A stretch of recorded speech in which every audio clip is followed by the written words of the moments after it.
Hello, everyone. I'm Jim Garrison, and I want to invite you to this session, day 26 of Humanity Rising. Every day since the 22nd of May, between 5 o'clock and 7 o'clock p.m. Central European Time, we've gathered together people from all over the world to discuss how we are all faring and navigating through this extraordinary pandemic. It's an unprecedented moment in human history. For the first time, virtually everyone, everywhere, is going through the same experience at the same time. It's really the pens. And it's put everybody in the same conversation. And the conversation that we have to have, given the critical nature of our time, is how do we use the crisis of the pandemic as an opportunity for human renewal? How do we come together right now to ensure that the world beyond the pandemic is more sustainable and resilient, more healthy, more abundant, and operating in alignment with the larger ecosystem? That's the greatest question in the world right now. And Humanity Rising is dedicated to transforming that conversation into actions that can really make a difference. Over the last several days, we've been discussing some of the deeper levels of social change. We've looked at personal resilience. Yesterday, we looked at communities of change. And today, we come to arguably the most fundamental mechanism of mass change. And that is the phenomenon of social movements. If you look back over history from the most ancient times, social movements have swept entire countries, entire societies up into a frenzy of social contagion. There have been what they call redemptive social movements, the mystery traditions of ancient Mediterranean and the Far East. There have been revolutionary movements. Think of the French Revolution. Think of what happened in Iran in 1979 when millions of people flocked into the central squares of Tehran and toppled the Shah. There are reform movements.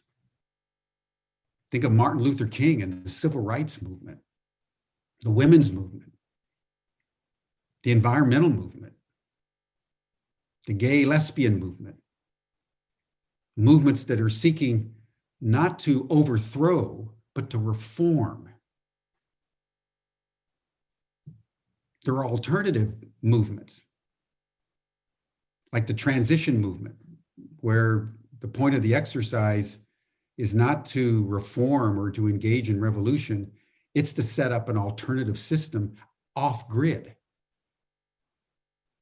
I mean, the Global Eco-Village Network is a network of thousands of organic farms and off-grid communities that are developing a whole parallel universe outside mainstream society of social movements over time and around the world is that they always start from the bottom. And that's really important for us to bear in mind right now. If we're going to save the world, we can't look to our governments or to the rich or to our leaders or to our institutions. The movement that must come together must come from all of us joining together as one. Think of Gandhi and India in the 1930s and the 1940s, where just this movement just swept up from the bottom. And when it was over, the British were gone and India was independent. Think of what just happened with George Floyd, killed no more than 2.5 weeks ago, and instantly there was a conflagration of hundreds of groups around the United States within 24 to 36 hours, just ignited, and then around the world. But an ignition, a conflagration, is not a movement.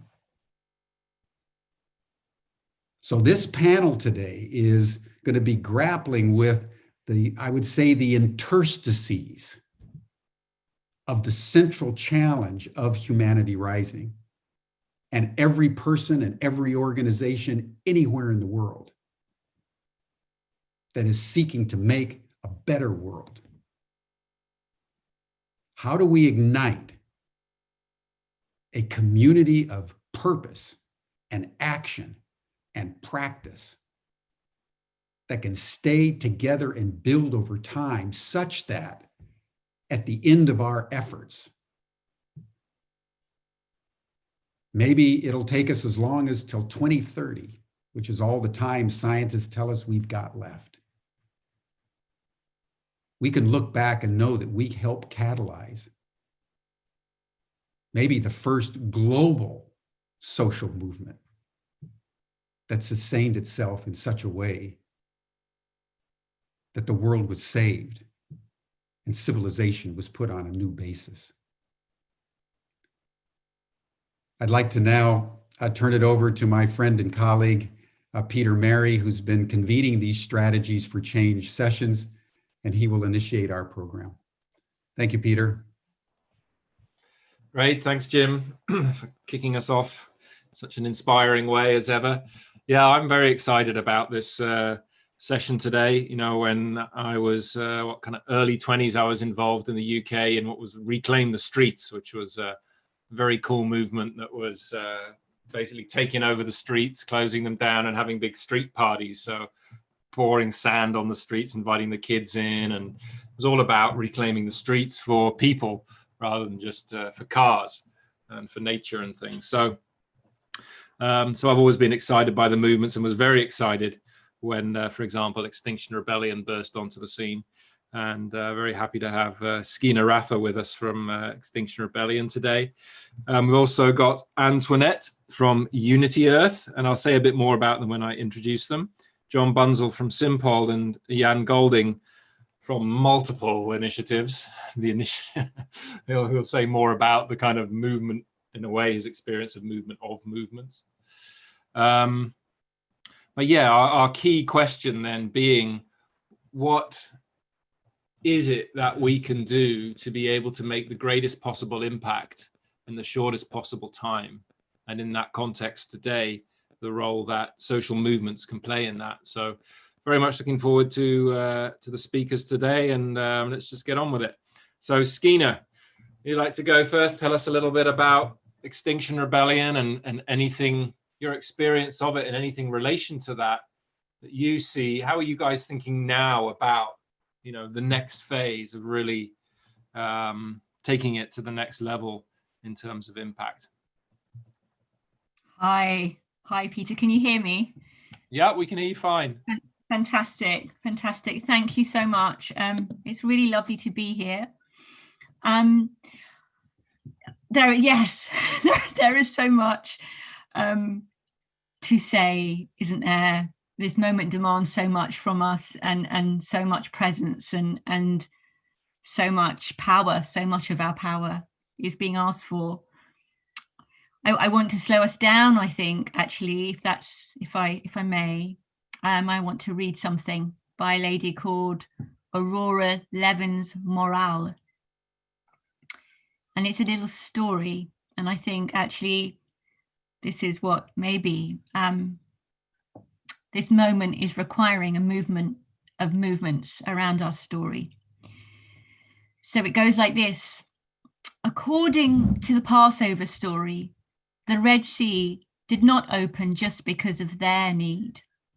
It was not the prayers of Moses or the consternation and desperate cries of the refugees seeing Pharaoh's soldiers almost upon them. What we are told to remember is that the sea opened because one ordinary human, Nashun, decided that what was behind him was intolerable and that the only way forward was through. So he began to walk on a path he couldn't see towards a destination that was nearly impossible for enslaved people to imagine. It was not until the waters had reached his mouth that the sea parted and a way became clear.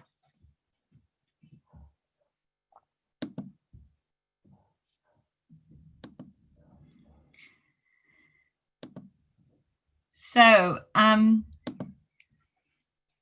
think about that quite often as a story that reminds us that there's a confluence here around what we imagine we can be, how hard it really is, and how much faith and trust we need to walk the step into the sea. And I suppose I'm speaking to you in three ways. I'm speaking to you as a mother, and because of my mother and because of my grandmothers. I'm here because I've been a student and teacher of heart and body intelligence for 20 years. And my role in Extinction Rebellion has been to look through that lens as to forming our vision and forming our possibility.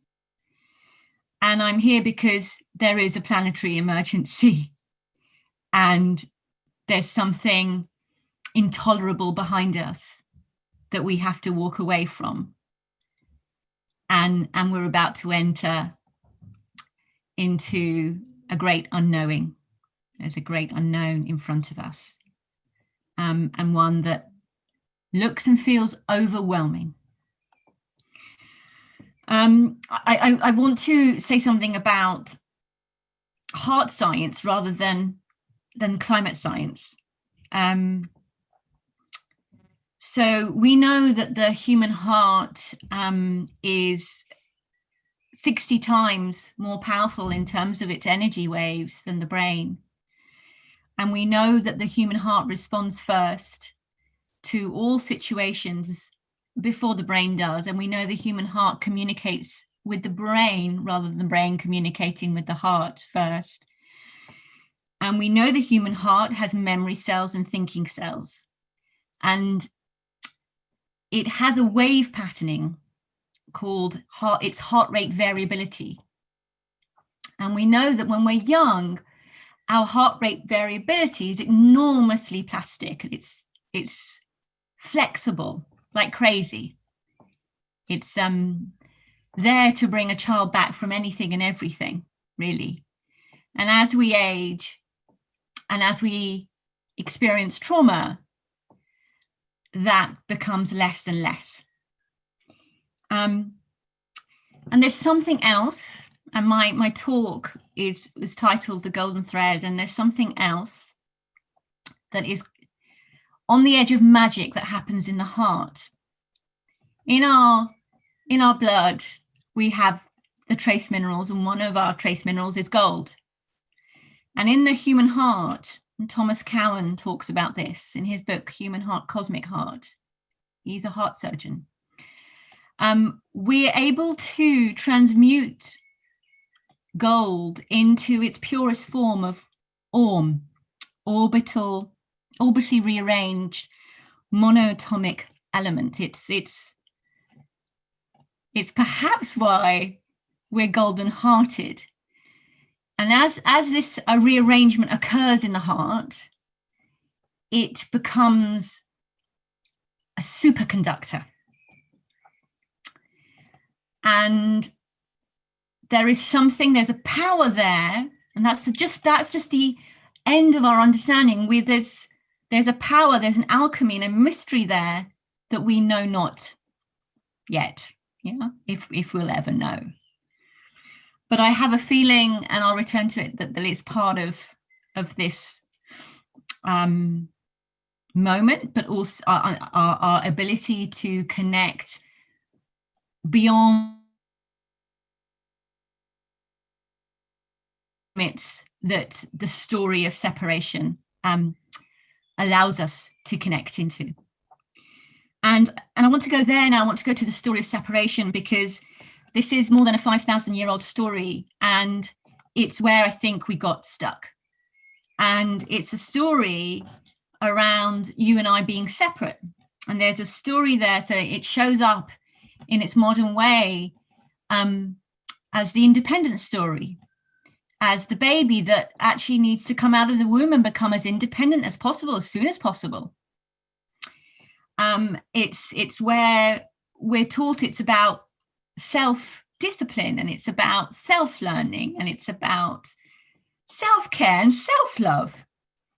It's the selfhood and the individual, the story of the individual that has grown and grown in these thousands of years that we've been imagining what this story means.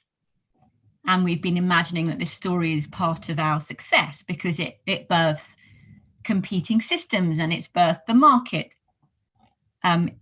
economy, and it's this all-powerful story around our separation. And actually what's happened for the human heart and the human body, and this is essentially where I'm coming from, that this is about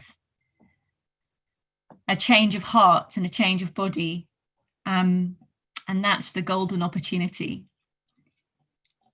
But where this separation story has left us is in almost a calcified heart, and in a separation and an isolation that has been limiting and constricting our very bodies, our minds, and our souls. And I think what I've learned from Extinction Rebellion is coming into this planetary emergency and thinking about what it is through the mind that we need to do and say and be. I've been reminded of that, the limitations of that over and over. And so, for example, what we wanted to do, we want to do this. This is what this gathering is about. This is, I think, the underlying driver for Humanity Rising, is to break that separation story and to say, let's come into the collaboration story, the deep collaboration story. And I think this is what XR has been imagining through gathering on the streets, through demanding for a reduction or a net zeroing of our emissions and a halt to biodiversity loss, and then demanding for a citizens' assembly, knowing and feeling that it's about collaboration. And actually what we've met is the force field around the separation story that is so strong, holding us so tightly in its grip, in its constraints. So what is it? What is it? Why is this message around collaboration and trusting each other to come together with our best selves? Why isn't it happening? What is preventing us? And actually, it is happening, but not nearly at the speed and the velocity that we need it to. So this is where we've landed. I've landed, and I think many of us have landed in Extinction Rebellion, is that one of the reasons it's not happening is well, as I've said, it's, you know, we're held in the separation story, but what that means is that we've looked at perspectives around social movements and political movements through the individual lens as well. And we've talked about liberation, for example, the liberation perspective, as if it's not connected to anything else. And actually what we're discovering now is what we're calling co-liberation, the knowing that our freedom, our salvation, or emancipation is mine, rests on yours, and yours on mine. There is no liberation of one group over another. It's only together, right, that we achieve liberation. So therefore it's co-liberation. And that understands our interdependence, and that understands something around our heart and how what our hearts do in meeting each other. And what our hearts do is they try and find each other. So as soon as a human heart walks into the room, my heart is trying to find and synchronize with that other human heart. My vagal nerve is trying to understand where that person's nervous system is. And my psoas muscle is ready for fight or flight, or indeed freeze. Yeah. We are this whole intelligence that actually isn't coming from the mind, it's coming from the body in that first instance. And that is our interdependence. It's extreme interdependence. Yeah. It creates a field, and it creates something beyond mind connection, and I think even something beyond heart connection. It creates soul connection. There's a soul force here, because actually outside the hearts that are connecting is the field of the earth. And we also know from heart science that the earth's magnetic field carries biologically relevant information that affects all of us and affects all living systems, and that we all have the potential to affect the information in the field. And what we also know is from coherence, from heart rate coherence, we can create a new story. And that's where I think we need to move from beyond being social movements to cultural movements. And how we can is that we can create some coherence, and we can agree, our hearts can agree, not our minds, our hearts and our bodies can agree on a new story towards building a cultural movement and a movement of movements around that. I think story is everything. Can you wrap it up in a sec? Yes, absolutely. So what I'm trying to say is, thank you, Peter, is that we're here to create a new story, and it lies in a change of heart and in a change of body rather than in a change of mind. I think that's what we're discovering in Extinction Rebellion. Thank you. Wow, that's beautiful. Thank you. And you won't believe it, because you probably haven't watched many of the sessions before, but how this theme is emerging across these sessions. You know, we start talking about whole systems change, and it ends up all about the heart. You know? And it's just funny how it's kind of seems to be crystallizing. We're getting to this place where we're realizing we can't do this through the mind. This is just way too complex for the cognitive capacity to grasp and organize, because we know that there's a lot more out there than we can grasp with our mental knowing. So we're having to rely on other intelligences, essentially, and the heart seems to be at the center of that. So fantastic. Thank you for sharing that. Wonderful. Okay, well, we'll come back to these themes, of course, in the dialogue. And for now, I'd like to invite Antoinette Roots-Dauer Hall to join us, who, Ant, the first time we've met. We had a quick chat before, and as well as being part of Unity Earth, which is what she's talking about today, she's also a musician and came up with this beautiful concept of musical ministry that I hadn't heard before, and music for social activism. So Jim immediately said, oh, we'd love you to do something on that another time. So, and it's actually incredible how many people in these sessions who are busy with whole systems change and kind of strategies of change also have a very strong right brain passion, either in the arts or in the music or something. So it's based on also what you said just now, Skeena, I think that's makes complete sense, actually. So Antoinette, welcome to Humanity Rising, and looking forward to hearing about Unity Earth. Thank you so much. Greetings, everyone. I'm broadcasting or talking to you guys from California. And so my husband and I, we're both musicians. We've been working with Unity Earth for a long time. Before it was Unity Earth, it was U-Day, and that started back in 2012 in Thailand, where a bunch of us came together, interfaith organizations and leaders came together to try to bring about some type of change and awareness in our society. Because I think that's one of the things that a lot of people didn't understand was like, how can we become a little bit more tactful and tolerant with our brothers and sisters who are of different faiths? And then that merged into, from U-Day, it turned into onegod.com after we performed over at the Parliament of World's Religions and participated there. And then from there, he went on to create Unity Earth. And that became at the next Parliament of World's Religion.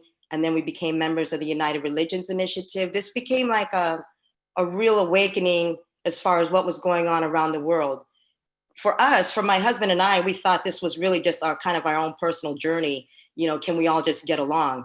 And didn't realize that there were so many people around the world who actually had the same ideas and the same visions as well, too. This is one of the quotes I want to share with you guys, because this is kind of the thing that really got me motivated and pumped about why this work was so important. It comes from the Urantia book. It says, the unity of religious experience among a social or racial group derives from the identical nature of the God fragment indwelling the individual. It is this divine in man that gives origin to his unselfish interest in the welfare of other men. But since personality is unique, no two mortals being alike, it inevitably follows that no two human beings can summarily interpret the leadings and urges of the spirit of divinity, which lives within their minds. A group of mortals can experience spiritual unity, but they can never attain philosophic uniformity. And this diversity of the interpretation of religious thought and experience is shown by the fact that 20th century theologians and philosophers have formulated upward of 500 different definitions of religions. In reality, every human being defines religion in the terms of his own experiential interpretations of the divine impulses emanating from the God spirit that indwells him. And therefore, such an interpretation be unique and wholly different from the religious philosophy of other human beings. Every race of mankind has its own mental outlook upon human existence. Therefore, must the religion of the mind never run too loose these various racial viewpoints. The hope of human brotherhood can only be realized as when the divergent mind religions of authority become impregnated with and overshadowed by the unifying and ennobling religion of the spirit, the religion of personal spiritual experience. So we've come to understand that we're never going to be able to see eye to eye on what people understand or interpret as far as how we move progressive forwardly in life. That's part of like unity, not uniformity. So it's okay for us to be in our individual modes of thinking as long as we have one common goal.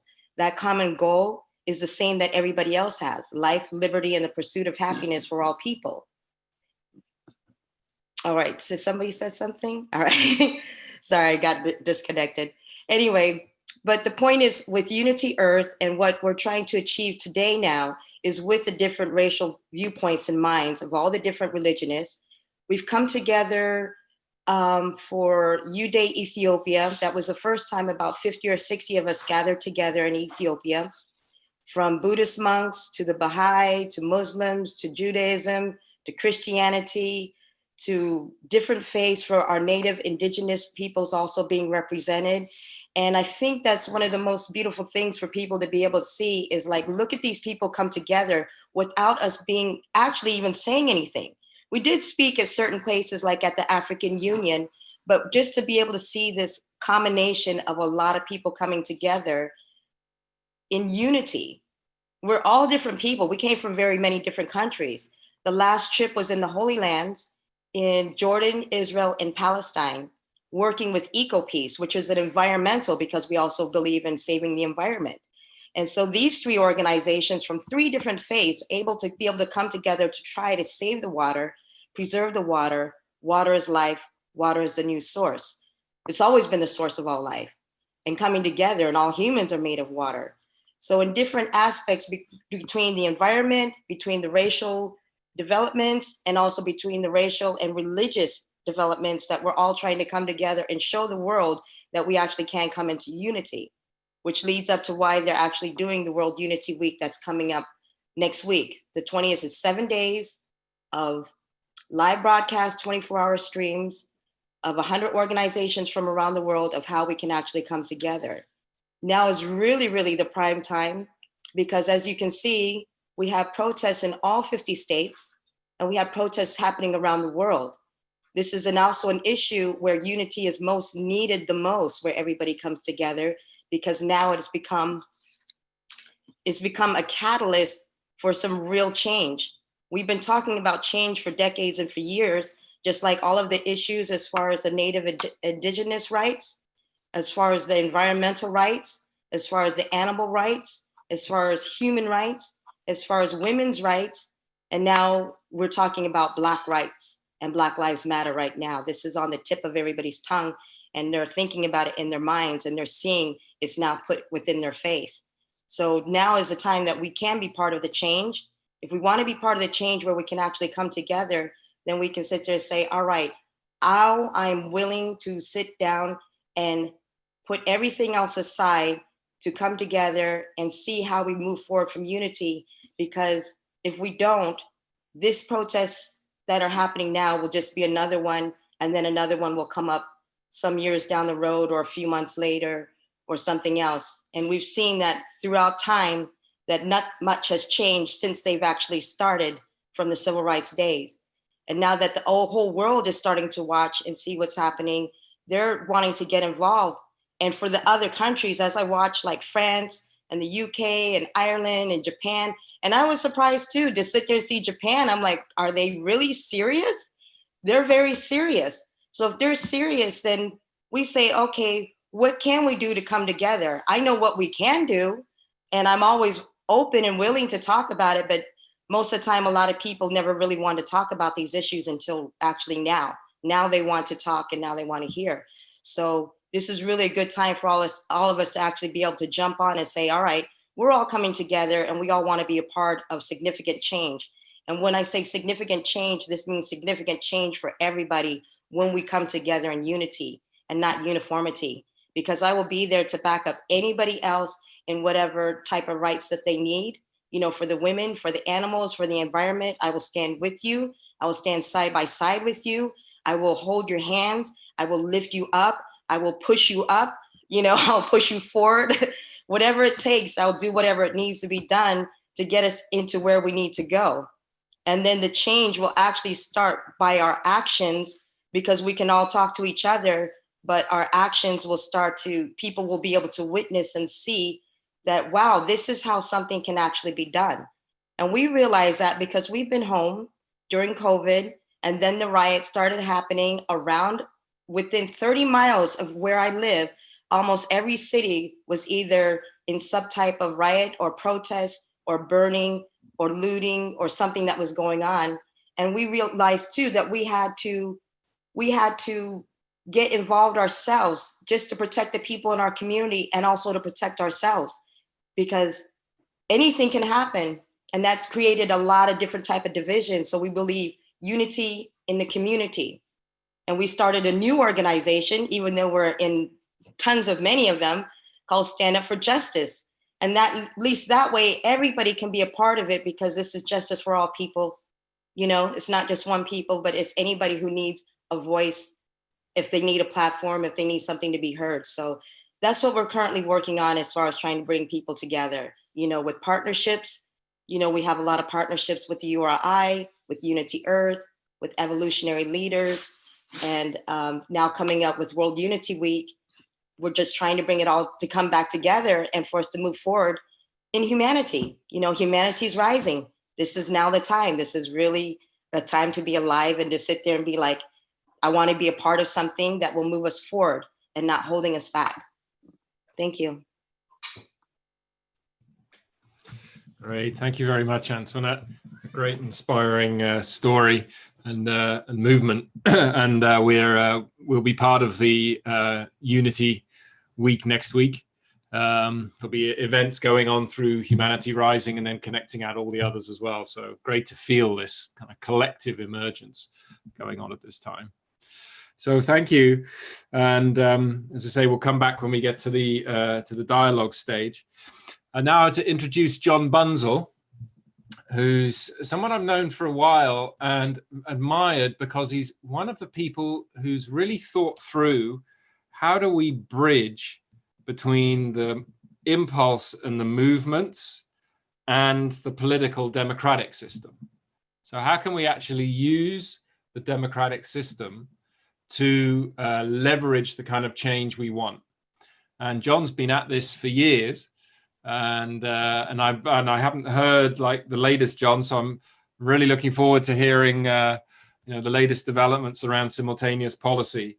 But it's every time people are kind of going, yeah, but how do we get this adopted? I immediately think of simultaneous policy. So I'm really looking forward to John sharing that with us and then engaging around that in the dialogue. So thanks for joining us, John. Thank you, Peter, and thank you, Jim, for the invitation. I'm going to show a little PowerPoint, I'm afraid.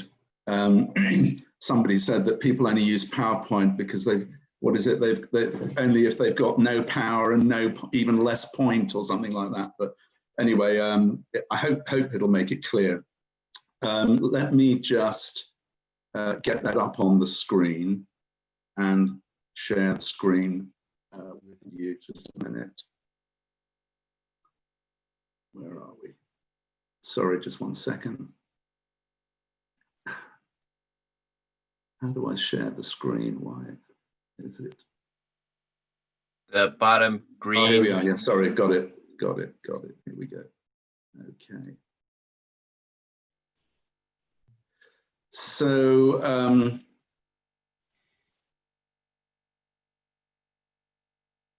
I don't know if you can see the screen now. Can you see that? Yep, John, that's good. Excellent. Okay. Okay. So it's called the Simultaneous Policy, and it's as I've named it here, using our votes to take back the world. But I'd like you to keep in mind the idea of simultaneity, of simultaneous, because as Skeena was saying and Antoinette, it's about unity and how do we reconcile unity with diversity? How do we mesh those two things together? And simultaneity, I'd like to suggest, is the way we can do that. Because if we do things together simultaneously, we don't lose our individual identity, but in doing things together simultaneously, we achieve unity. So just bear that in mind. Now, as we all know, we've got loads of global problems to solve.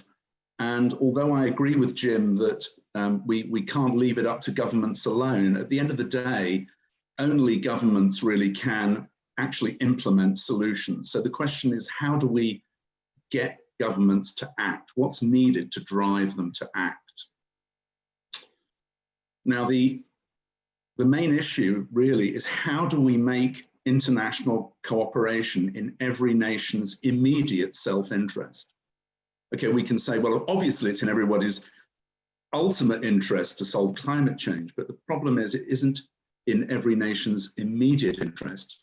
And that's because any nation that moves significantly in advance of any other nation to cut its emissions by, for example, raising taxes on its industries, that country will make its economy uncompetitive with every other economy. And the result would be that jobs would be lost, businesses would move elsewhere, the government would lose tax revenue and probably the next election. So one way to make action in every nation's immediate self-interest is to ensure that agreements are implemented by all or sufficient nations simultaneously. Because if every or all or sufficient nations act simultaneously, nobody loses out, businesses and capital have got nowhere else to run, everybody wins. Secondly, we need policies that cover multiple issues. One of the reasons the UN is failing now is because it's dealing with one single issue at a time, like carbon emissions. But on almost any single issue, there will always be some nations that win, others that lose, and the losers, of course, have no incentive to cooperate. But if we have two complementary issues, what a nation loses on one issue, it can gain on another. And in that way, action becomes in its interests. But also, most importantly, citizens need to drive the process. And Simpol is one way we can do that, and I'll explain now why. So for Simpol, there are actually 3 Ps. There's a policy, a pledge, and a process. And I'd like to just talk about each of those. So first of all, the policy. So what is the simultaneous policy? Firstly, like I said, it's to be implemented by all or sufficient nations simultaneously. Jim in the introduction said that we're suffering COVID-19 simultaneously at the same time. We are now globally in the simultaneous age. We have to act simultaneously as well. It will contain only those policies that nations can't implement alone. Obviously, if it's a policy a nation can implement on its own, it's not one, it doesn't need all nations to act together. So those policies are excluded. So we'll only include things like climate change, corporate tax avoidance, wealth inequality, those kind of issues, nuclear disarmament. You know, there are many, many issues that are now in the global space that can only be dealt with through international cooperation. So those are the policies that would be in Simpol. And it wouldn't be all, one big solution on one date implemented simultaneously. That would be crazy. What we're talking about is a series of multi-issue policy packages. So year 1, one package, year 3, the next package, year 5, the next package, and maybe with revisions of previous packages as we go along. And the content of those policy packages will be designed or strongly influenced by citizens. And I should also add that it's not a one-size-fits-all. We're not talking about all nations implementing exactly the same policy. It could be a little bit like in a country, rich people pay more, poor people pay less tax, or that's how it should be. So there's a graduated approach, and we would follow the same graduated approach with Simpol between different countries as well. And international negotiations on the precise policy content of Simpol would only start once sufficient governments have signed the Simpol pledge. So let's move on to the pledge. What is the pledge? The pledge is to be signed by members of parliament or congressmen, by political parties, and ultimately by governments. And the pledge simply says, this is a shortened version of it, it's just on one page, I pledge to implement the simultaneous policy only if all or sufficient nations have also signed the pledge and if the policy content of Simpol has been agreed. Okay, so that is a pledge in principle. And the reason for that is we've got to get nations all into the same room before we can get global agreements that stick, before we can get the simultaneous policy implemented. So this pledge builds international trust and confidence. It's like each nation that signs up, or each MP or political party, I will if you will. I'm ready to implement this policy and negotiate it if you are. So it's a kind of challenge as well.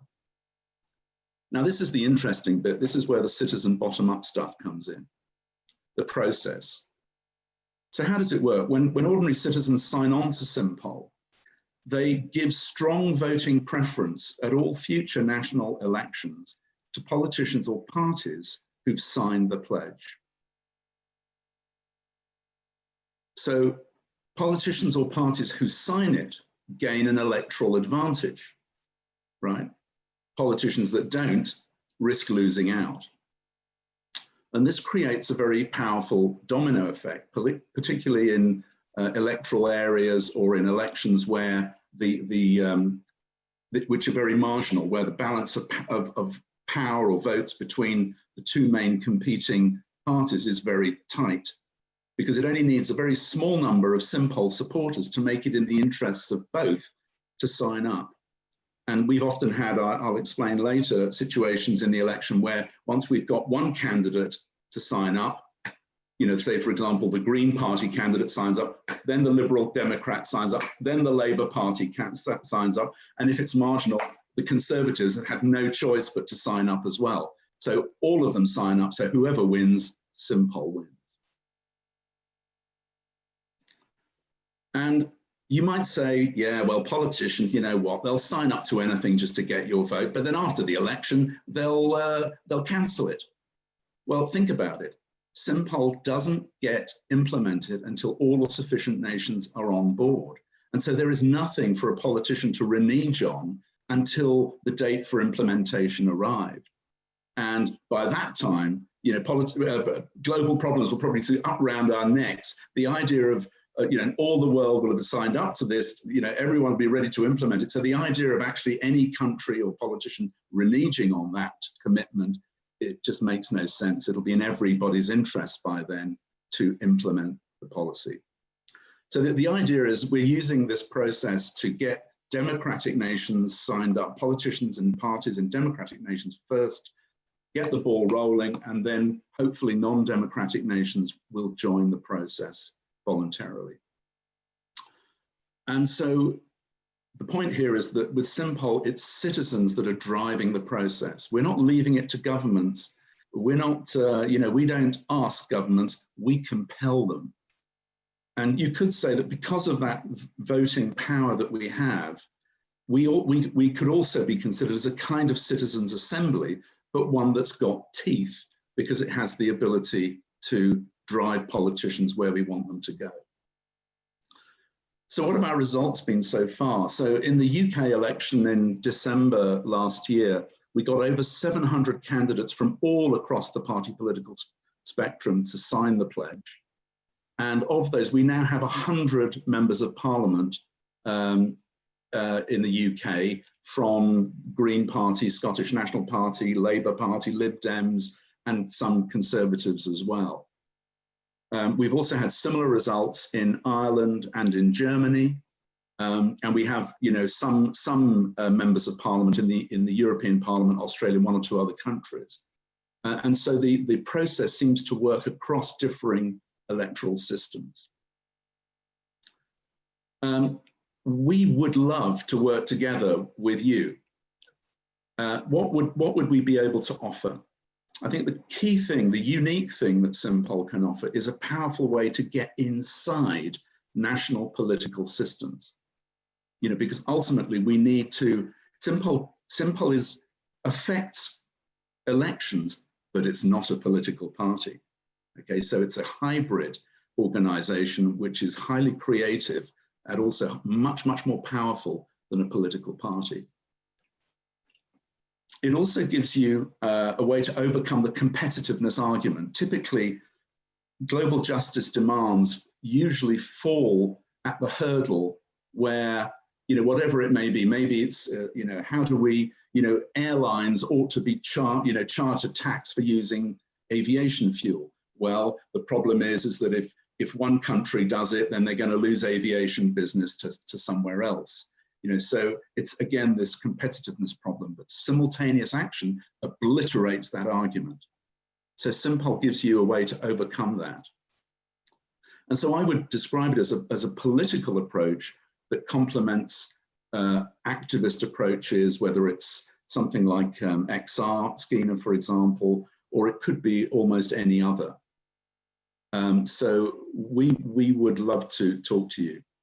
And ultimately, if we get to the point of really pushing governments where we need them to go, it is citizens and NGOs who would be supporting Simpol who will have the input into the policy content of Simpol. So it's a way to make your contribution to global policy making. So that's it, folks. Thank you very much. And I hope that wasn't too quick and too complicated, but there's more on our website. Thank you. Perfect, John. Thank you so much. On the dot, 12 minutes, perfectly timed. Great. Yeah, good job. And really, it is worth, if you're interested in leverage movements and politics, it is worth diving into it. I've not found a better strategy yet in terms of engaging the democratic political system in this way. And I think it can tie into many things, like you said, you know, like the citizen assemblies and stuff. So you know, we can go into more discussion about it. And John has got his profile on the UBverse and the links to Simpol and information there and a post about it. So do go and check that out. So last but certainly not least, Jan Golding, who I think even asked to go last, didn't you, Jan? Because he's got this, seems to have this kind of meta view of all these different movements that are looking for the way through, essentially. So I'm just going to let Jan tell his story, share his insights and what he's learned looking at these different movements and what he sees in maybe emerging in terms of a movement of movements and what it's going to take to really make them effective. So over to you, Jan. Thanks, Peter. Well, certainly diversity of presentations today, and I guess that's a lot to do with, or that really kind of puts our situation as well forward. Is like, you know, there's so many diverse movements, so many diverse perspectives, and yet there is this common pull and urge to unify. And the big question is how do we do that in a good way that can really achieve our common goal and our common aspirations. So maybe I'll start a little bit with my background briefly, because I've been, you know, living an alternative life, let's say, exploring personal transformation, cultural evolution for over 20 years now.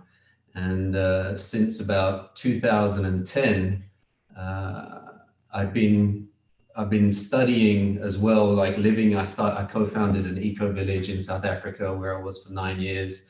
Really got into permaculture design, eco-village design, living on the land combined with meditation, and then also really studying the social dynamics, nonviolent communication. How can we live in harmony together at a microcosmic scale? And, you know, at the same time organizing documentary screenings in the nearby city. So learning a lot through the documentaries and about the systems, about the systemic failures that we're suffering in many ways. And also started to focus a lot more on solutions. And as I was focusing on the solutions, I also started to realize, become more and more aware of this global movement of organizations and initiatives around the world that are really kind of stewarding solutions, trying to bring their own gifts towards co-creating a better world. And I read The Blessed Unrest and Cultural Creatives. Dr. Paul Ray was on one of the panels, I believe, and started to realize that this movement is so vast. And within this movement, we have essentially everything we need in terms of, you know, experiences, solutions, wisdom, methodologies, to really create that world that we're all striving for. So why don't we just all unite and collaborate and figure it out together? What's the challenge? What's the difficulty? So since 2010, I've really been dedicating my life pretty much to finding and promoting ways to support global unity, what I would say transdisciplinary collaboration, so really collaborating across sectors. And that the focus for me for a long time had to be on systemic change, because I was seeing how the systems that we're living in, whether it's political, economic, educational, I could see that they were all based on, or at least in my perception, on very old models, very old thinking, very, based on this separation consciousness that we were speaking about before. So on my journey towards unity and supporting global unity and collaboration for system change, co-founded a movement platform called United Earth that brought together different organizations, and from there learned a lot of lessons, especially about the challenges of how easy or how difficult it is to align. And in 2017, I came in contact with Dr. Shelley Ostroff, who is now my partner, and we worked on a project together called 7 Days of Rest, which was a global healing event that was really supporting a lot of unity around the field of, supporting, co-creating a global intentional field for planetary healing with self-organizing initiatives, and beautiful event that happens every year, the first week of each year. And from there, we started actually last year around this time, working on, the idea was really like, okay, if we want to support the unification of, across all cultures, all ideologies, how can we do that? What do we need to know? What are those shared values and organizing principles that we can all get behind and say yes to wholeheartedly? So we started to draft a document that was really kind of trying to distill those essential organizing principles and shared values that can really unite across cultures and sectors, as we said. And, realizing that there are many declarations and manifestos and charters around the world already existing, we wanted to create something that can really also support citizen-led self-organization. So it's not kind of like having something that, is there and for governments or, for NGOs, but something that we can really, support us to self-organize. As Jim said in the beginning, we realize we can't look to our governments anymore to make the urgent and necessary changes that are required at this time. We need to really start to mobilize as citizens in a coherent way. And to do that, to get onto that same page, we need to have some kind of shared, clear agreement, organizing principles and strategy that can really help us align and move forward in a good way, where everyone can bring in their unique gifts and shine their fullest potential. So we created Codes for a Healthy Earth and launched it on, the process for creating Codes for a Healthy Earth was also a very co-creative one. We drafted an initial document and then sent it around the world to many of the grassroots leaders in our networks, from peasant farmers in Sri Lanka to orphanages in Zimbabwe to academics in Germany, and really eco-villages, and really getting a full spectrum of input. And what we were finding was, that, there was just this huge resonance, and many were saying, wow, this is exactly what we need. This is what we've been waiting for. And what about this? And what have you thought about that? So we integrated a lot of feedback to make it as inclusive as possible. And then we launched it on September 21st. And on International Peace Day. And the response has been amazing. We haven't been promoting it actively because we've immediately gone on to other initiatives. The 7 Days of Rest and Radiant Diversity at the beginning of the year was a beautiful event. And now it seems like we're spiraling back because I think it was on day 5 of Humanity Rising, a group of 10 really inspiring and diverse women leaders came on as a panel convened by Dr. Shelley Ostroff. and really offered the codes as a framework for unity, for practical what we call whole system healing, basically rapid social and ecological regeneration. So, you know, there was this beautiful offering that was made by these 10 amazing women, and we're continuing the conversation with the people, and, you know, obviously many groups are coming in. And so it's really being recognized as a valuable contribution for us to really unite on a practical level and start to take action as citizens across all of these divisions for the change that we know is so needed.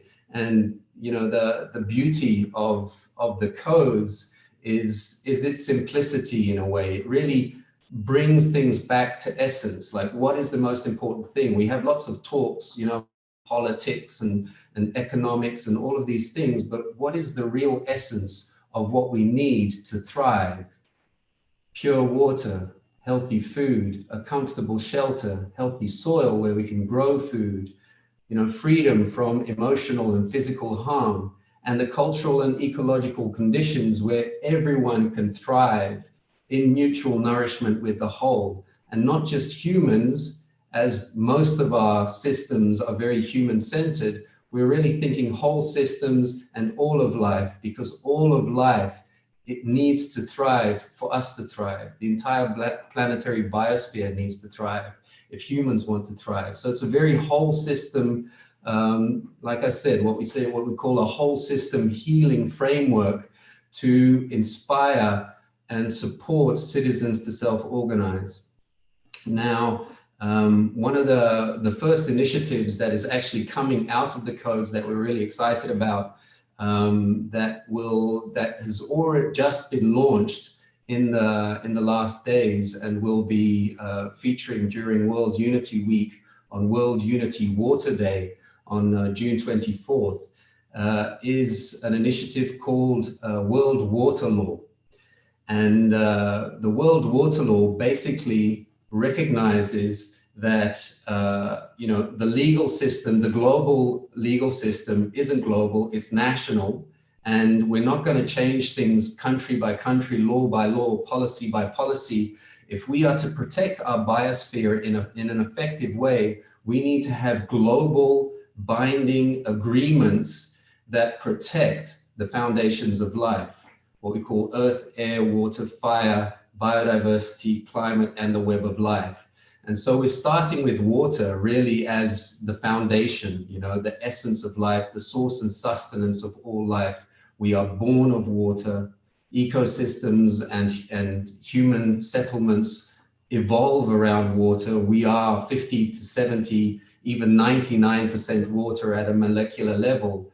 We are water, basically. So if we can get it right with water, if we can protect water, protect all the watersheds, all the waterways, the oceans, the lakes, the estuaries, ban any contamination, and at the same time work to restore the planetary water cycle. So we're restoring ecosystems, planting trees, and at the same time ensuring that all humans and animals have guaranteed access to natural, uncontaminated water, as it says in the codes. And so this is the first initiative, the World Water Law. We just launched it through a petition, and it's extraordinary to see the resonance that's coming in from very, very diverse sectors, whether it's, you know, animal rights or climate activism or social justice movements, health, holistic health movements. Everybody seems to recognize that water is the foundation of our health. And so we're really excited that this first initiative, and of course, you know, it's so funny when we speak to so many of the organizations that are so different, everybody seems to recognize water as the primary unifier. So when we talk about unity and we focus on water and getting it right with water and ensure that everybody has access to water, you know, this is our collective priority. How am I doing for time, Peter? You're just out of time. Okay, I'm just going to say one more 30 seconds. a key element about the World Water Law is the element of accountability. You see, the systems that we're living in now, accountability has completely been shattered and lost from our culture. So what the World Water Law really brings into the forefront is that it holds every government, every community, every organization, business, and individual fully accountable for our impact on water. And so that is the first step. As we evolve in consciousness and understand the rights of nature, we start with water, to get it right with water, to honor water, and to stop contaminating water and ensure that everybody has access. So that's one of the steps that we're taking. So I invite you to check out codes.earth. You can go to Water Law to sign the petition. And yeah, really kind of looking at how this can support the unification process. Beautiful. Thank you, Jan. Yeah, really amazing work. I assume, I don't know if you already have, but that you're sharing all of these initiatives on the UBverse so people can find the links and everything. It'd be great, a little post about the water law so people can go there and sign up. Definitely. Cool. Yeah, so, it's going to be launching officially on June 24th. So we're still kind of saving it for World Unity Water Day. Great. Yeah. Great. Thanks, Peter. Well, good luck with that. Your next adventure. Yeah, so we move into the dialogue phase now. And over to you, really. You know, are there any questions or comments you have to each other? You might want to keep an eye on the chat and see if there are questions and things that come up there. I'll try watching it as well and feeding in any comments. I guess the questions that popped up for me, in essence, is, so from the experience that we've all had, what would we say it is that really makes a movement work? Right? What makes it work? And part of that kind of sub-question of that, therefore, is like, how do we define success then of the movement? And you know, Skeena with Extinction Rebellion, you know, been through this first phase, as it were, and now you guys have landed in this space. So what is it? What are the implications of what you've just learned for the next phase of organization, let's say, you know, for the longer term impact? So anybody, really, that was the question that kind of I was left with. So what makes a movement work, and how do we define success? So over to you guys, and feel free to interact directly. Yeah, I can say something about, from an Extinction Rebellion perspective. I think what makes a movement strong and ultimately powerful is recognizing integrated systems and integrating those systems as much as possible, making sure you have as much collaboration and co-learning between groups and circles, for allowing every circle, every group to feel part of the responsibility is to be part of a whole system learning, as well as having a responsibility in the circle that you are operating in, having understanding a responsibility for the wider movement around a shared purpose and a shared learning.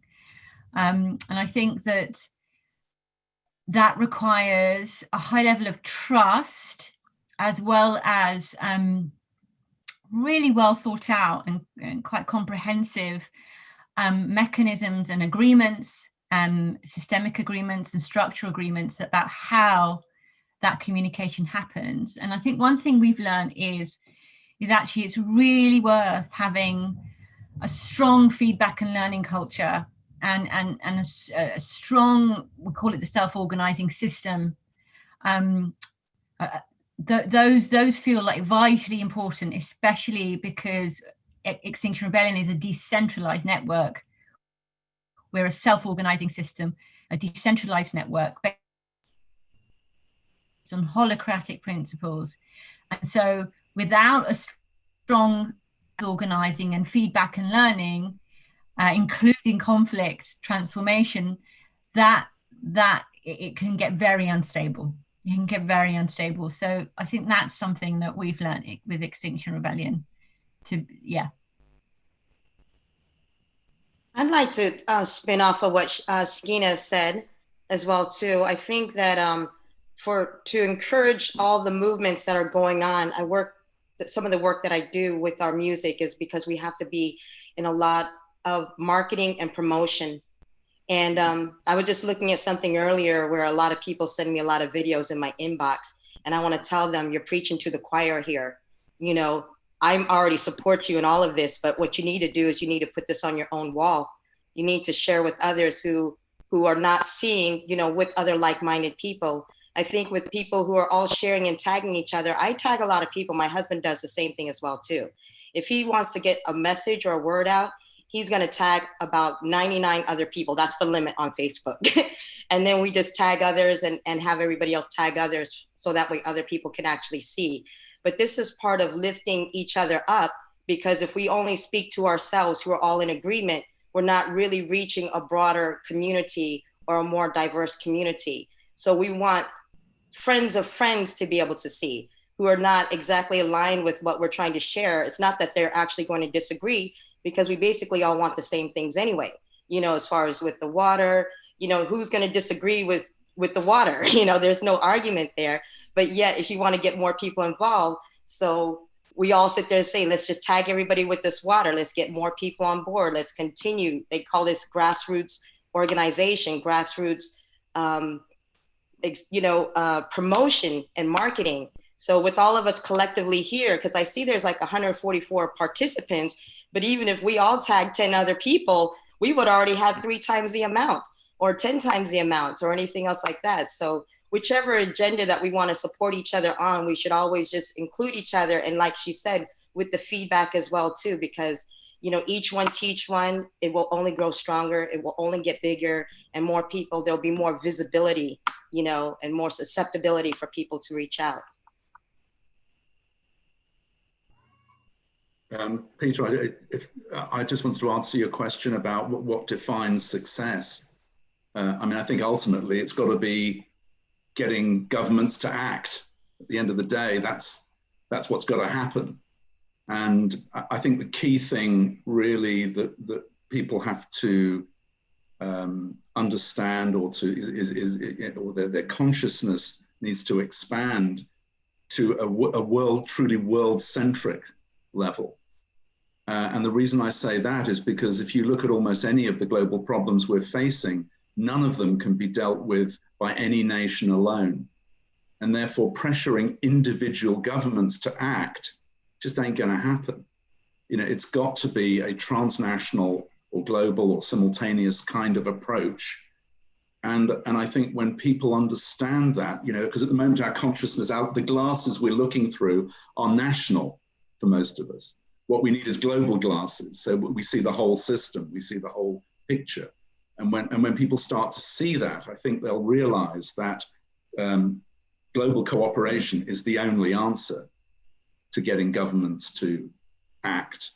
And we need to look at the science of cooperation. How does actually cooperation really evolve? How does it work? How does it come into being? How do you get competing elements to cooperate? And I think the evolutionary biologists are very good on that. And that's why David Sloan Wilson, for example, is very interested in Simpol, because it kind of mimics the way that evolution has overcome competition bottlenecks throughout evolution in the past. So I think it's, you know, it's this global consciousness that we need to evolve. Yeah, I mean, I resonate, John, with so much with this kind of, you know, simultaneous approach at a global scale. I mean, this is where we're at now, you know, the whole concept of nation states is becoming so obsolete. As we recognize through COVID, there are no boundaries. Water knows no boundaries. You know, it's all these boundaries that humans have constructed are just limitations to our collaboration and cooperation, and just promote that fragmentation. So the water law is a very kind of needs-based, because everybody needs water all of life needs water, is a transnational approach to introducing into the global collective a new global vision of a legal system that can ensure our basic rights to water is met, and not just for ourselves, but for the animals and for the entire biosphere, its whole system. And these are the indicators that we are talking about. You know, the indicators for success are when all the basic needs of all humans and all animals and all ecosystems are met. It's the whole package. And we know that we already have everything we need in terms of knowledge, skills, wisdom, resources. It's really a question of management. And others would say, you know, we hear so often, you know, we have all the knowledge, but we're lacking the political and economic will, you know? Well, here we go. It's up to us, you know, to transform the system completely, fundamentally in new ways, decentralized, ground up self-organization with common purpose. And the codes state very clearly, what is our meta purpose? What is the purpose of governance? Let's wind it back to that question.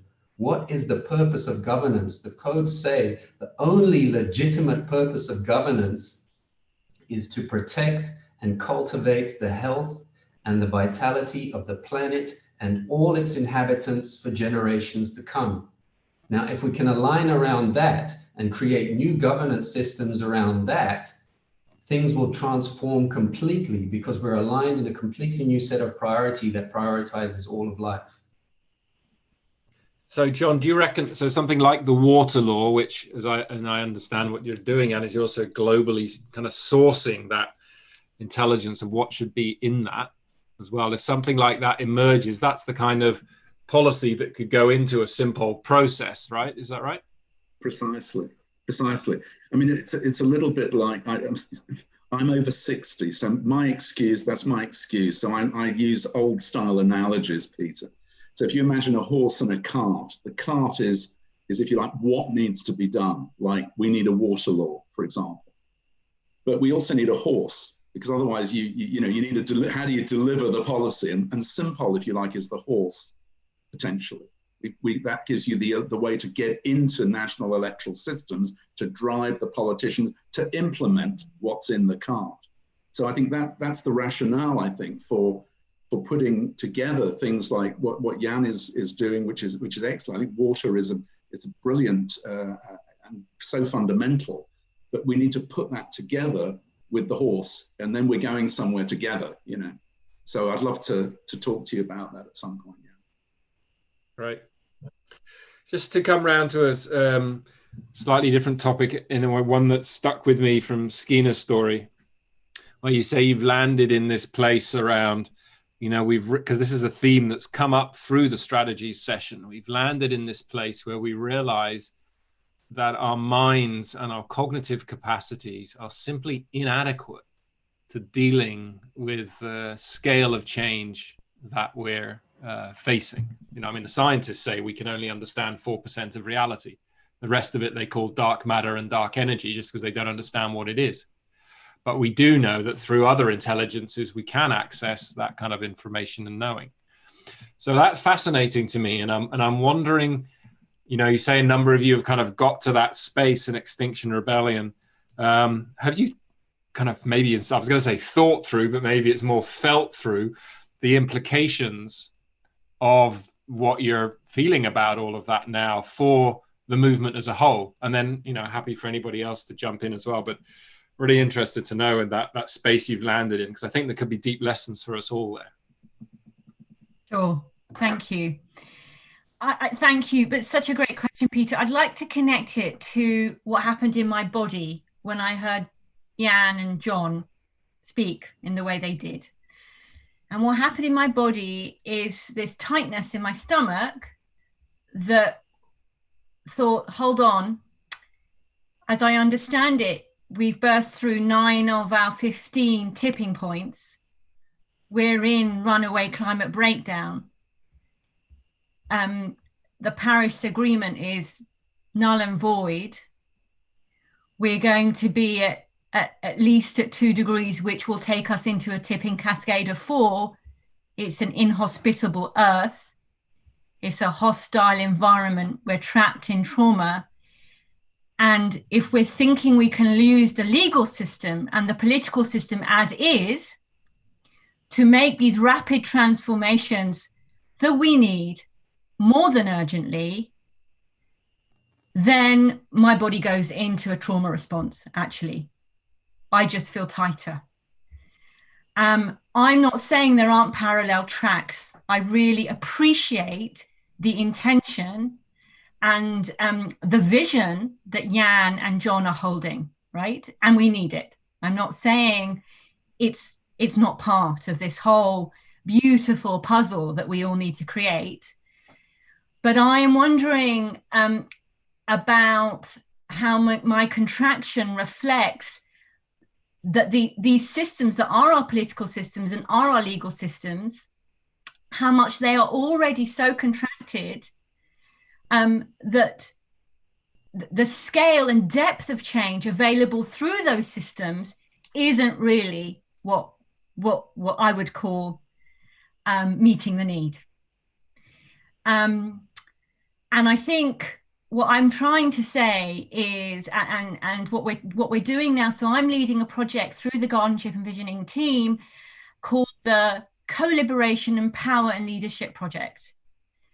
And this project is about transforming our power of imagination, our power of heart, our power of being, our power to speak, our power to connect and collaborate, right? It feels like the base, it feels like the revitalization of the soil that is necessary for anything to grow, whether it be a citizens' assembly or John's offering or Jan's petition for water cycle repair and restoration and protection. Yeah. So because we are the humans that will do this work, whatever system we're in, whatever system we want to transform. And so this is about doing some work around our power to both as human souls with our own unique purpose, but also as a collective purpose, as a collective soul force, as a universe that has consciousness and a universe that has soul and a universe that has purpose. Yeah. So that's where Extinction Rebellion, I think, is moving into, to understand how we transform ourselves within, without, and around us and with each other in terms of our capacity to be the power, to be the change, move around these systems and take these systems on in a new way instead of working through the systems. So yeah, I'll pause there. Yeah, I'd like to respond to that, and then you can go, John.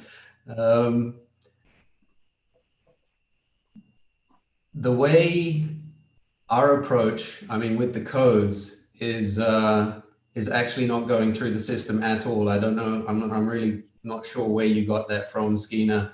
It talks specifically about the imperative to fundamentally transform how we organize ourselves as a species. And, you know, the current models are in no way a really kind of inspiring or useful example. As, you know, there are ways to work with the current systems and through the current systems, and I'm not negating that as a part of the process. But at the same time, you know, it's all about citizen self-organization, self-forming wisdom and expertise councils that can focus on specific issues to ensure the most efficient flow of and vitalizing flow of energy throughout the entire planetary biosphere. So it's really looking at transforming every aspect of our social systems as we know it to align with the principles of life. And when you look at nature, it follows a code that Dr. Shelley Ostroff talks about, the vitality code, which is a very simple code of nature. And that code says that each and every part to create a healthy living system, as nature does, nature ensures that every part of the whole receives precisely what it needs to manifest its unique potential in mutual enrichment with the whole. So these are the kind of new governance systems that we're imagining, where every single part, whether it's a person, a river, an animal, a tree, can thrive and express its fullest being in mutual nourishment with the whole, very far removed from our current models. Yeah, just one sec, John. I want to just, Jan, ask you to go a little step further, because I think we all resonate, certainly I resonate with the concept. How do you get that implemented? You start with the water law. You start with the foundation of life that injects into the system a homeopathic drop of cellular memory that connects with our collective consciousness. Basically, the memory of life is in our DNA, and water holds that memory. So we are water, right? If we can all agree around this planet as a human species that water is the foundation of all health, whether it's personal or planetary, and we can get it right with water, ban any contamination of water, ensure that all ecosystems are restored to restore the cycle of water, and ensure that every human and animal has access to water, we have that know-how. How do you get that adopted, of political and economic will.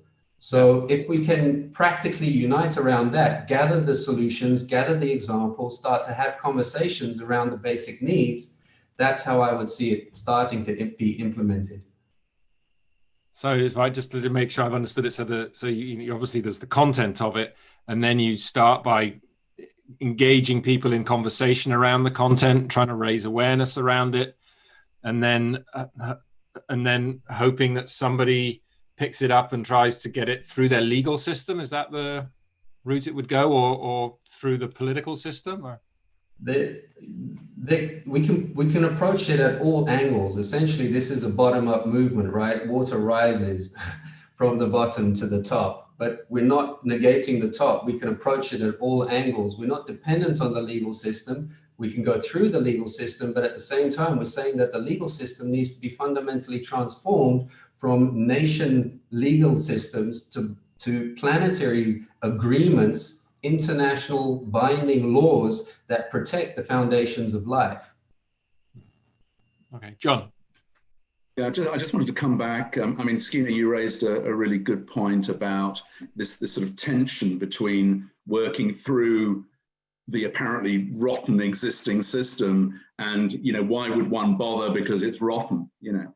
I would just say two things. One is that evolution progresses through as Ken Wilber describes it, a transcend, negate, and include process. So it is about working through the existing system, getting the parts at the current upper level, which is nation states, which are no longer working. How do we build something on top of that? We've got to work through it to build something on top.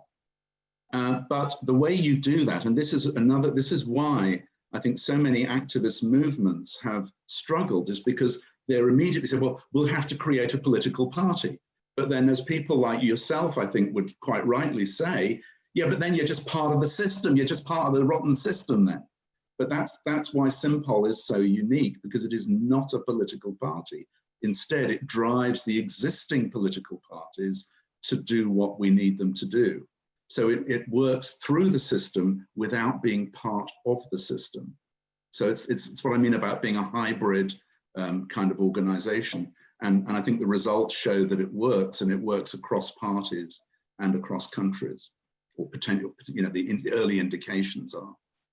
And, you know, why is the system so rotten now?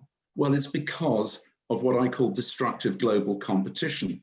Every nation has got to compete destructively for inward investment, capital. You know, it's like there's this kind of rain cloud up there of capital and investment that all nations need for their economies to thrive. And the only way they can attract the cloud is to privatize everything, cut taxes for the rich, ruin the environment, you know, loosen regulations.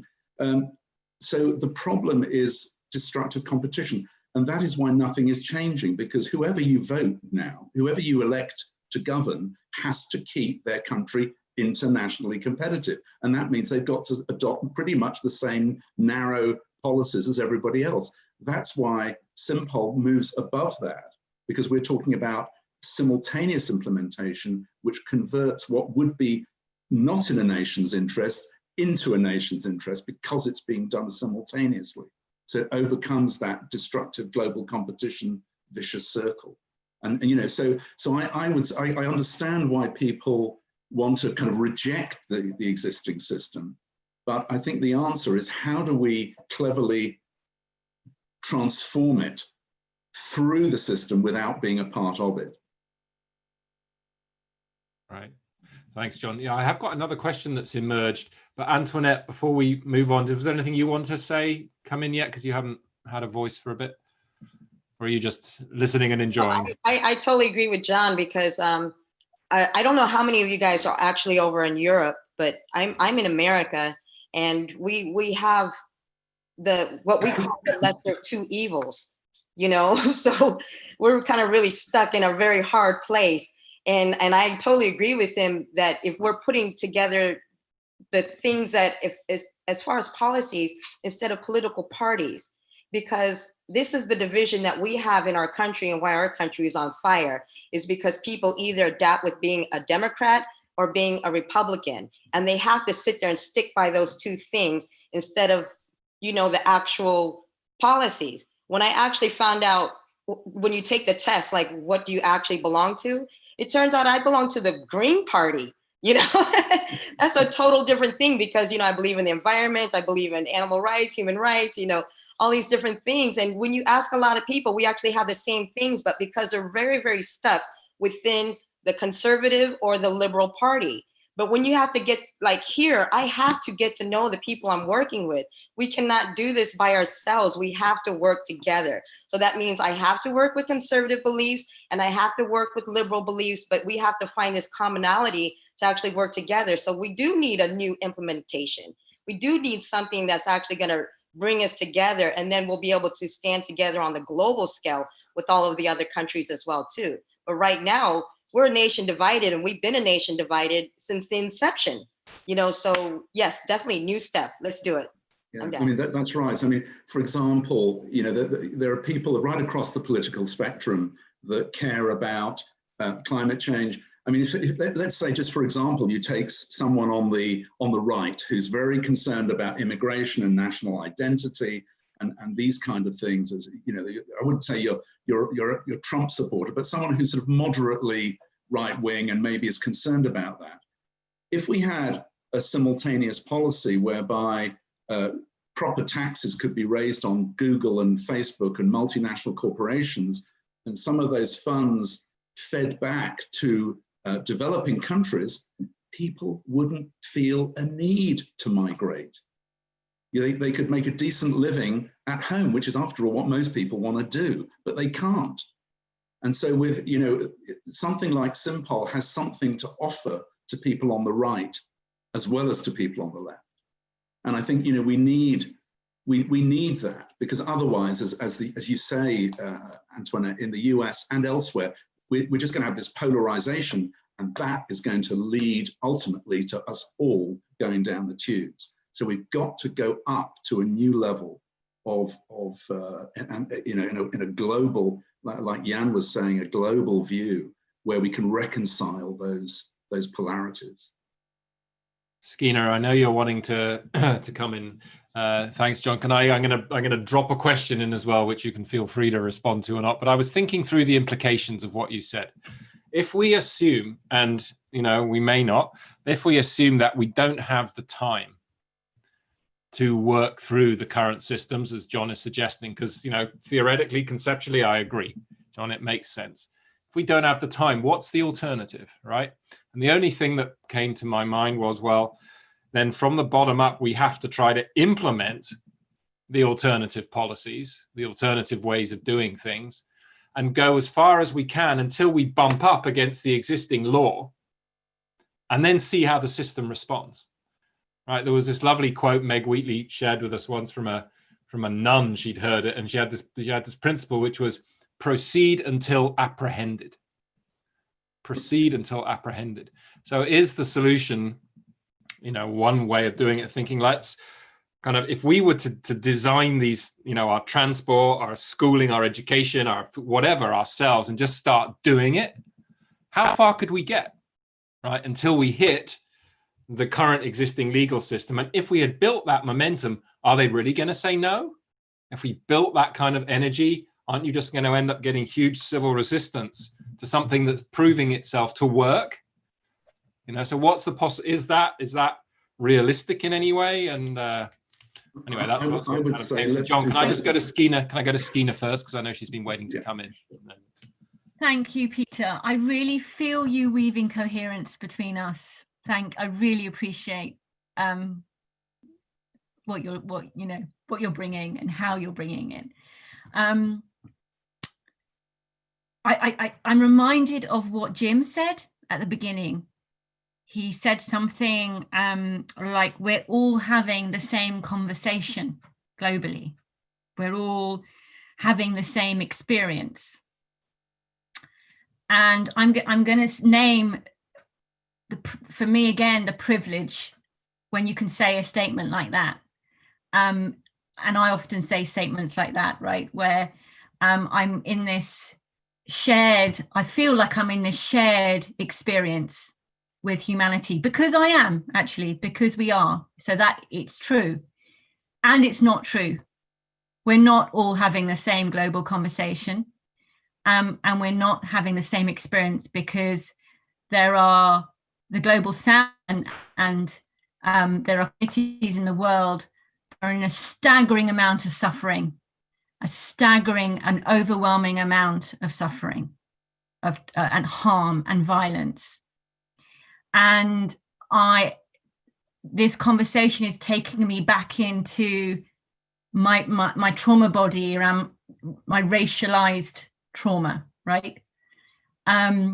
Because it's really interesting that both Jan and John heard the difference I was pointing at when I also said, I absolutely agree there are parallel tracks and that we need to work through the whole and integrate.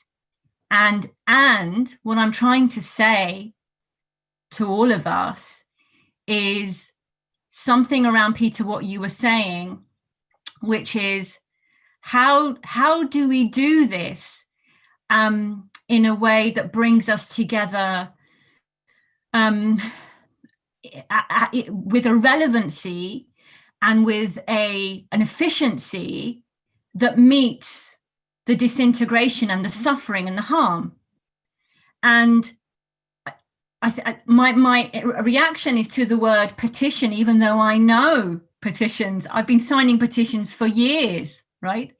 And I understand the essence of the codes and from what incredible force they come from and what potential they hold for humanity. And there's something in the middle, which is what John was talking about, that working through, transcending and integrating, and scaffolding through the systems that we have, right?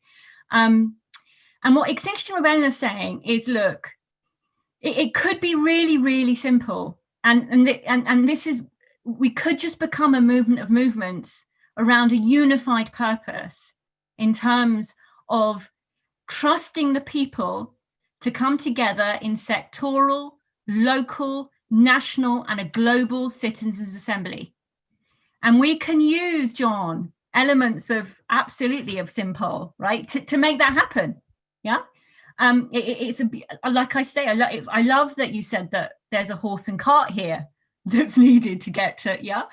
And I'm saying, Jan, if you want to change in the law, like ecocide law, like Polly Higgins's law for protecting the earth, right? If you want a water law, and if we want to recreate and reconfigure our democratic systems, John, right? And then there's something that we have to agree on around how. And also there's something that I need people to do, and it's to find their no. It's to find their no, because it's the yes. We keep talking about the yes because we've got the privilege to do so, right? And yet when the harm and the suffering is occurring every single day, and even in the UK, 4 million children every day go to bed hungry, right? Where's your no, people? Where's your upstanding no to say, I am withdrawing my consent from these systems as they are right now? I'm not just going to talk about transforming them and making new laws. And I think it's stuck in our trauma, folks. I think it's stuck in our the constriction in our hearts and our bodies. And that's what the work is for me right now. Beautiful. Thank you, Skeena. Well, everyone, we're nearly at time, so I'm going to give everyone a chance to say a last few words before Jim wraps us up. Let's go in reverse order this time. So we'll go Jan, John, Antoinette, and Skeena to finish us off. So a last few words on what are you sitting with now in terms of your sense of what in terms of social movements we can do to make the greatest possible impact in the shortest possible time frame. Yeah, finding the acupuncture points in the system where unity naturally gravitates towards, and that really is most nourishing for life, starting with those species and communities and ecosystems that are most oppressed and underprivileged. Thanks. John. Yeah, I mean, I would say, I think that the key thing is moving from either or to both and. And, you know, it seems to me, it seems to me that you know, we need a political implementation tool, which I think is what Simpol potentially is becoming. But there is lots of stuff that can feed into that tool. You know, there's a lot you can do with that tool, whether it, you know, in terms of water or any other issue that is global. So I think it's how do we work together? How do we put all of that together? You know, it's like we've all got the different pieces in the puzzle, but we somehow need to sort of put them together, and then we've got something very powerful, I think. Thanks, John. Antoinette? Yes. So I will always be involved in whatever social changes that are coming up, and always open to work against the system, as well as working within the system and working within support of the system, because I know that you can't accomplish anything without all of them integrated together. So I think that's kind of important, at least on my level of what's happening around. I've always supported water, will always continue. I'll be there, right there behind you.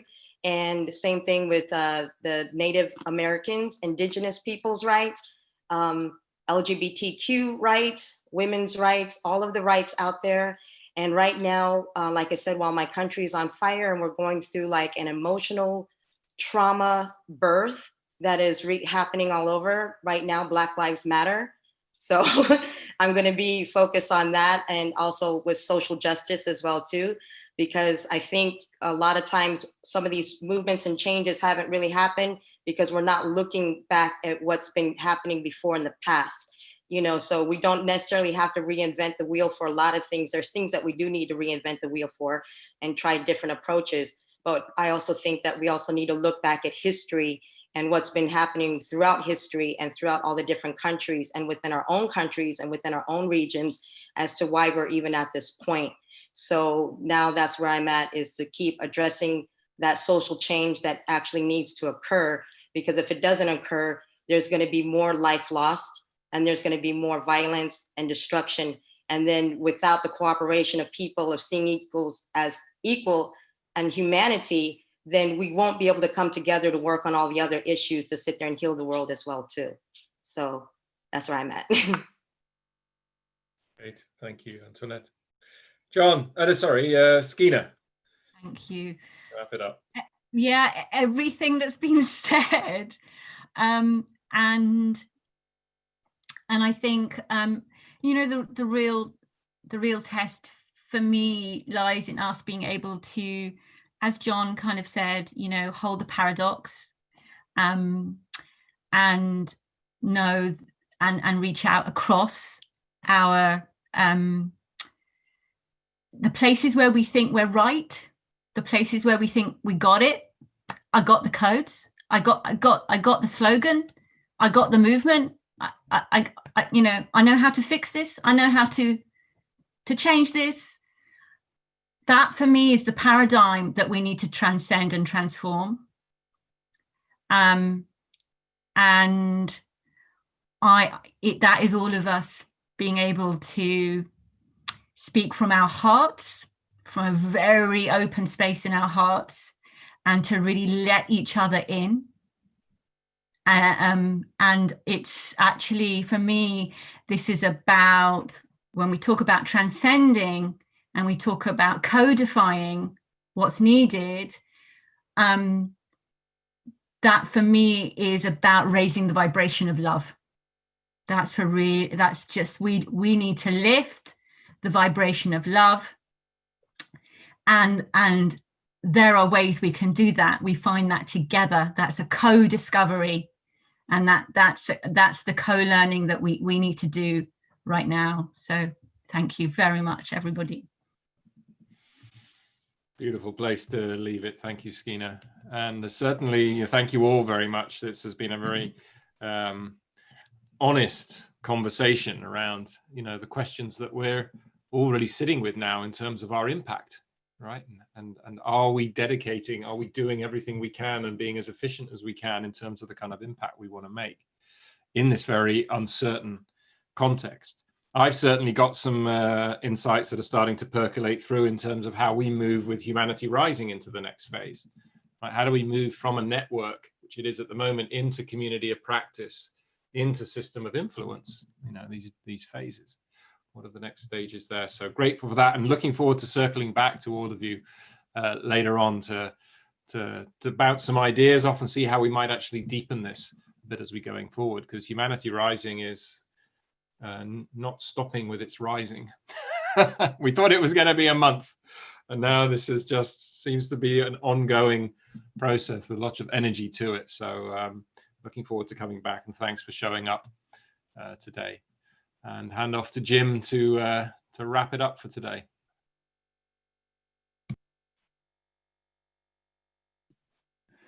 Wow, thank you, Peter, and thank you, panel. As Peter just said, this was rich, and there's lots of food for thought. And as I've been tracking the conversation in relationship to this question of social movements, I'd like to offer, as we conclude, that there are 3 unique, unprecedented qualities to the present moment within which social movements operate. One that was underscored by John, actually, the simultaneity of all of us being in the pandemic, social media. Many aspects of our lives now are happening simultaneously globally. That's what happened with George Floyd. It was a simultaneous just conflagration of actions literally all over the world at the same time. So we've never really had to calibrate for the globality, the simultaneity, the synchronicity of human thought, actions, and communication as we have today. And how does that affect social organizing? The second really important quality to the current world situation is that we are in a cascade of crises that is simultaneously human-made and now ecological. Normally, when you've had revolutions in the past or social movements in the past, the earth, the climate, the natural systems have been stable. So the social systems have only had to interact with other human beings, mostly in very localized areas. Now it's global. And we're not only dealing with human rapaciousness in the current form of capitalism, but we're beginning to witness Mother Earth starting to slough us off. And whether it's extreme weather events, whether it's the pandemic, which was just a little microbe, we're now being confronted from the outside in and the inside out simultaneously. And the third factor, which is unprecedented, within which all of us have to understand, is we are running out of time. When they had social revolutions in ancient Rome or 18th century Taiping rebellion in China, even the civil rights movement, there was no sense of running out of time, because time was eternal, because the world was normal. So how we factor the simultaneity of our globalism, the cascade of crises that are coming from all quadrants in a cascade, they're going to escalate. And we have a diminishing time frame. That seems to me to be the framework, the koan, within which social movements have to take shape. Which leads me, I think, to my final comment. I just, Skeena, I think you called it. What does every human being have in common with every other human being? It's our hearts. And I think the last statement you made in your closing struck me very deeply. What is love under current circumstances? It's letting people in, letting each other in. And that's what, to me, is the single most important quality we need to embody and feel with our hearts, is what we're calling radical collaboration. How do we, in this moment, not judge, not qualify, not in any way prejudice the outcomes, but embrace each other, heart to heart, body to body, soul to soul, knowing that in some mysterious way beyond our reckoning, the whole is more than the sum of the parts, and that there is an intelligence, not only in the spirit that guides the affairs of all of humankind, and in some mysterious way is present in this crisis, but the degree to which we can come together in complete open-heartedness, letting each other in. The intelligence that will emerge from that, I believe, is the secret catalyst that can lead us to the changes we want to see. In some deep way, they need to be embodied. They need to be emanating from the heart. So I just want to thank all of you for an extraordinary conversation. I mean, the time went by for me just like the click of a finger.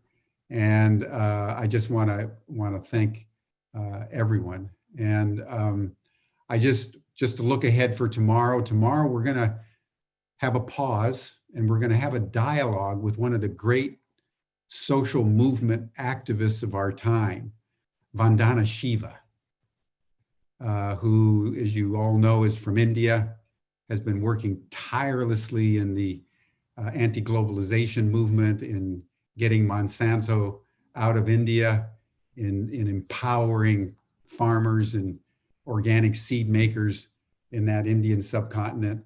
So 5 o'clock to 7 o'clock Central European time tomorrow, we're going to hear from one of the great personalities of our time, Vandana Shiva. Thank you, everyone. This is just so amazing. It brings joy to my heart. Yeah. And I love all of you on the panel and everybody on this broadcast. Thank you all. See you tomorrow. Thank you, Jim. Thanks, Peter. Thanks, everybody. Bye now. Bye-bye.